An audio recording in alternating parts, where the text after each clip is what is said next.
दो संसार। सालजक कोई अच्छी नदी नहीं है। इसके पूर्वी किनारे पर एक गांव है जिसमें उदासीनता, गरीबी और एक अजीब सा सुनसान छाया रहता है। नदी के बिल्कुल किनारे पर ही कुछ झोपड़े खड़े हैं, कुरूप भिखारियों की तरह नंगे और भूखे, जो अपने मल्लाहों को खाना भी नहीं दे सकते। इन झोपड़ों के कमज़ोर बाजू परस्पर सहारा लिए हुए हैं। धूप और पानी से सताई हुई लंगड़े की काठी की सी इनकी बल्लियाँ नदी के गंदले मटमैले जल में निराशा से झुकी जाती है। कोठरियों के आगे दालान है जिन पर नीचे छप्पर छाए हुए हैं। इन कोठरियों की खिड़कियों में उजाला बहुत कम पहुंचता है। ये खिड़कियां अपनी धुंधली आंखों में घृणा का रोष भरकर विकृत रूप से नदी के उस पार खड़े खुशनुमा मकानों को देख रही है। वे मकान एक दूसरे से चिपटे हुए नहीं बने हैं, बल्कि एक एक अलग अथवा दो पास पास नहीं साथियों की तरह जहाँ तहाँ समस्त शाडवल पर क्षितिज की झिनी सुनहरी सीमा तक बिखरे हुए हैं। पर उन गरीब घरों में उजाला भी नहीं है। भूली भूली सी जीवन से थकी हुई वह नदी मंद गति से कुलमुलाती हुई अनवरत बही चली जा रही है। इस कुलमुलाहट के भार से इन गरीब घरों का मंद प्रकाश दब दब कर और भी अंधेरा और सुनसान हो जाता है। सूरज डूब रहा था। हवा के हल्के झोंके किनारे पर खड़े पतले नरकुओं में से आकर उन्हीं में छिप छिप जाते थे। उस पार से एक टिड्डी दल हवा के इन्हीं झोंके पर भिनभिनाता हुआ इस पार उस आया। नदी के ऊपरी बहाव की तरफ से एक नाव आ रही थी। किनारे वाले एक गरीब झोपड़े में दालान के छज्जे पर एक शिनकाय दुर्बल औरत खड़ी नाव को देख रही थी। वहाँ ऊपर जहाँ नाव थी, नदी की सतह पर अस्तप्राय सूर्य की परख स्वर्णिम किरणें चमचम करती जैसे सोई हुई थी, और यह नाव जैसे स्वर्ण दर्पण पर तिरती हुई चली आ रही थी। चमक से अपनी आंखों को बचाने के लिए उस औरत ने अपने हाथ से साया कर रखा था। स्वच्छ संध्या की इस आभार में औरत का मोम सा पीला मुख ज्योतित हो उठा, और ऐसा श्वेत में मावस की रातों में भी सागर की लहरों को प्रकाशित करता मालूम पड़ता है। डर से सहमी हुई उसकी निराश आंखें इधर उधर कुछ खोज सी रही थी। क्षीण मस्तिष्क की द्योतक एक मुस्कान की रेखा उसके क्लांत होठों पर फैली हुई थी, किंतु फिर भी उसके उभरे हुए मस्तक पे पड़े हुए बालों ने उसके मस्तक पर मुख पर निराशा के संकल्प की छाया बिछा दी थी। सूरज की तरफ उसने पीठ कर ली और अपना सर इधर से उधर हिलाने लगी, जैसे वह उस घंटी का आवाज़ न सुनना चाहती हो, और जैसे उन घंटियों का उत्तर वह आप ही आप बड़बड़ाकर बराबर दे रही हो। मैं रुक नहीं सकती, मैं रुक नहीं सकती। किंतु आवाज़ होती ही रही। वह दालान में इधर से उधर टहलने, और ऐसा मालूम पड़ता था कि उसे कोई भयानक पीड़ा हो रही हो। उदासीनता की छाया और भी गहरी हो उठी। वह भारी भारी सांसें लेने लगी। वह जैसा रोना तो चाहती हो, पर रो न सकती हो। बहुत बहुत बरसों से वह उठते बैठते, सोते जागते एक दुस्सह पीड़ा से छटपटा रही थी। उसने एक एक करके अनेक सयानी औरतों की सलाह ले ली थी। कई पवित्र कुंडों का स्नान वह कर आई थी, पर सब व्यर्थ। अंत में वह सितंबर में सेंट बार्थोलोम्यू की तीर्थयात्रा करने के लिए गई थी। वहाँ एक काने बूढ़े आदमी ने उसे एक ताबीज बताया। एडल्वी शीशे का टुकड़ा, कब्रिस्तान की कुछ घास बालों की कुछ लटें और अर्थी में से खपच्ची लेकर एक पोटली में बांध लो और उस औरत के ऊपर फेंक दो जो स्वस्थ और जवान हो तथा तुम्हारे पास नदी पार करके आए। ऐसा करने से रोग तुम्हें छोड़कर उस औरत को लग जाएगा। वह उसी ताबीज़ को अपने शाल में छिपाए खड़ी थी। जब से उसने यह ताबीज पहना है, यही सबसे पहली नाव थी जो ऊपर से आ रही थी। वह फिर दालान के छज्जे पर आखड़ी हुई। नाव इतनी समीप आ गई थी कि उसे साफ साफ दिखाई दे रहा था। उसमें 6 यात्री थे। वे बिल्कुल अजनबी मालूम हो रहे थे। वह अपनी बल्ली लिए खड़ा हुआ था और उसके पास ही एक युवती पतवार लिए उसके आदेशानुसार नाव चला रही थी।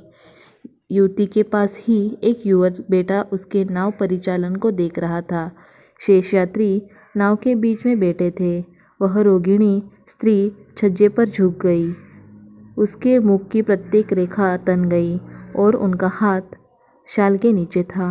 उसकी कनपटियाँ गर्म हो रही थी। सांस उसकी जैसे बिल्कुल रुक गई थी।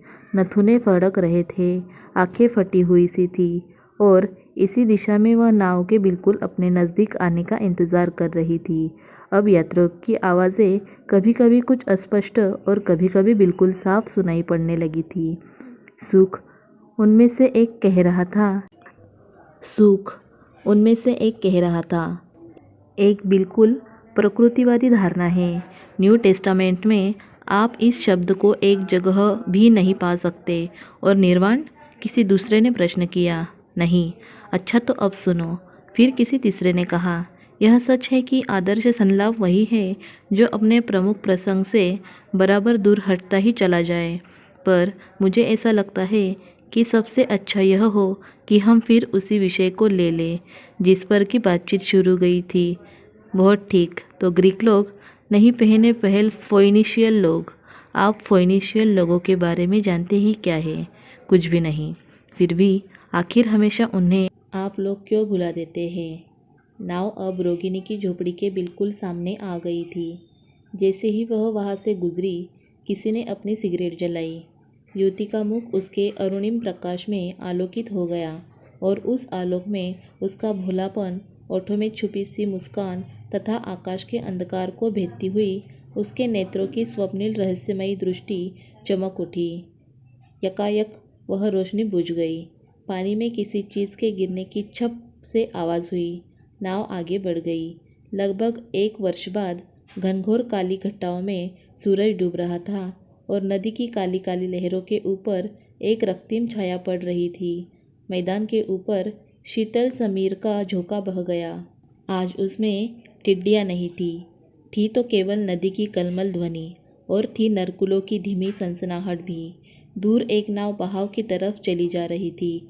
नदी के किनारे बूढ़ी औरत पड़ी हुई थी। युवती पर अपना जादू का ताबीज़ फेंकने के बाद वह बेहोश हो गई थी। और उन्माद ने, और शायद उस डॉक्टर ने जो हाल ही में उसके पड़ोस में आया था, उसके रोग में एक परिवर्तन कर दिया था। कई महीनों तक उसकी हालत सुधरती रही और अंत में वह बिल्कुल स्वस्थ हो गई। शुरू में तो उसे अपनी इस नई तंदुरुस्ती का जैसे नशा चढ़ रहा, किंतु यह ज़्यादा दिनों तक टिका नहीं। वह उदास और शोकाकुल हो गई। पल भर उसे चैन नहीं पड़ता था। निराशा ने फिर उसके दिल में घर कर लिया, क्योंकि उस नाव वाली युवती की सूरत उसके सामने हर वक्त घूमती रहती थी। उसे ऐसे लगा जैसे वह लड़की उसके पैरों पर पड़ी रो रही हो, बड़ी दयनीय दृष्टि से उसे देख रही हो। फिर वह गायब हो गई, लेकिन तब भी बुढ़िया को यह लगता रहा कि लड़की उसके पीछे पड़ी है और बराबर कराह रही है। वह चुप हो गई, किंतु फिर वह उसके सामने आ खड़ी हुई, सूखी हुई और पीली पीली उसकी तरफ आंखें फाड़ फाड़ कर देखती हुई। आज इस शाम को भी वह फिर नदी के किनारे खड़ी थी।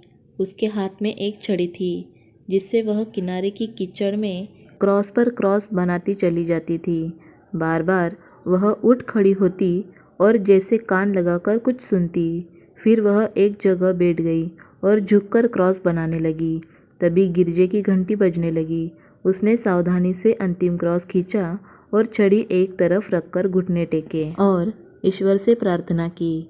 प्रार्थना करने के बाद वह नदी में घुसती चली गई, यहाँ तक कि पानी उसके कंधों तक आ गया। उसने अपने हाथ जोड़े और डुबकी ली। नदी ने उसे अपना लिया, अपनी गहरी गोद में उसे सुला लिया और बह चली। सदा की तरह हम भारी मन और उदास गांवों और खेतों को पार करती हुई बहती ही चली गई। नाव अब बहुत नज़दीक आ पहुंची थी।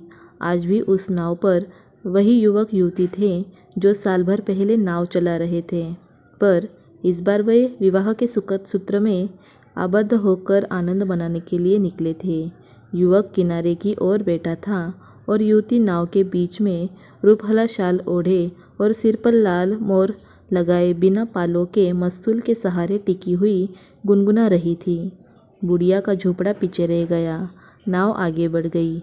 युवती ने मदभरी कनखियों से युवक को देखा और फिर उसके विशाल नेत्र आकाश की ओर उड़ गए। वह गाने लगी। बादल उड़े जा रहे थे।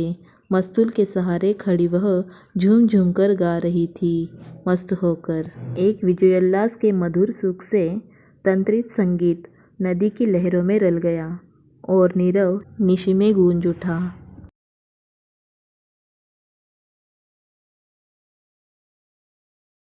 अगर आपको वीडियो अच्छा लगे तो वीडियो को लाइक कीजिए, शेयर कीजिए, चैनल को सब्सक्राइब कीजिए।